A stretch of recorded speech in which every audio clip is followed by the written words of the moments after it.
I wanted to have an opportunity to be a head coach, and I got to do that at the junior college level.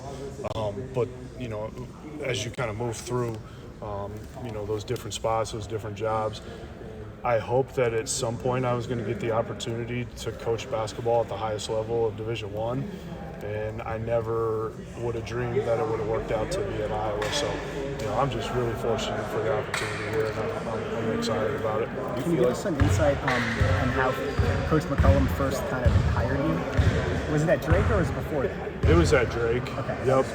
He and I had some contact the last couple of years, just about random things. I sat next to him at a couple recruiting events, and we just had conversation. I was the head coach at Indian Hills, and my phone rang, and he just said, "Hey, do you have any interest to get back to Division I level?" And I wasn't really thinking about going to Indian Hills and being there 10 months and then leaving.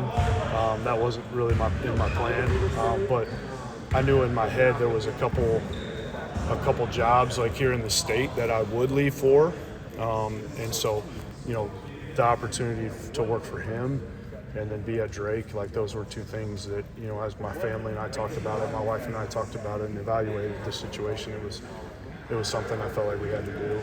As you guys, are you the most starstruck guy on the staff when it comes to like looking around and seeing Carver and being here? I mean, Coach Ben too obviously grew up a Hawkeye fan, so it's like you both kind of look around like, hey, we're Iowa coaches now.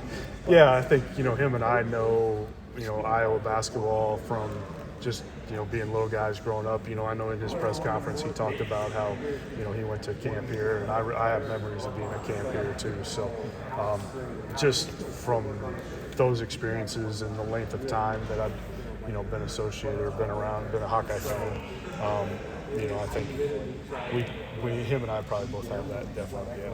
As you guys wait for Alvaro to get here, how do you kind of mentally work him into the plans? Like, how does?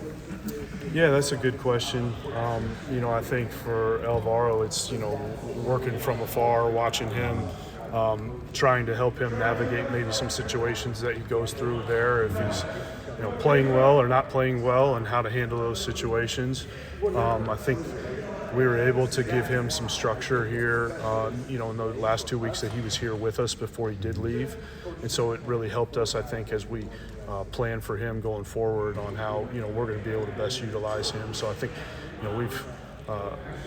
we've had that plan, but then also having him not here has also given us an opportunity to coach some of these other guys and put those guys in positions as well, so that when we add the group back together as a whole, I think we'll be stronger. Yeah. After walking into this job with only one guy on the roster, I guess how nice is it to actually be coaching basketball again after trying to basically obtain a roster over the last 3 months? Yeah, that's probably the hardest part, because when this whole thing happens, you're like in scramble mode to try to put together a roster and retain any of the guys that you can retain, but then you're also have everything from a personal standpoint that you're trying to navigate, so you feel like the pressures of all these different things at once.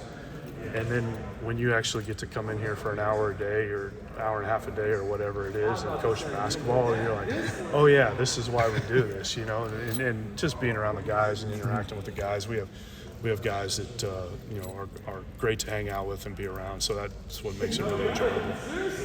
Can you take us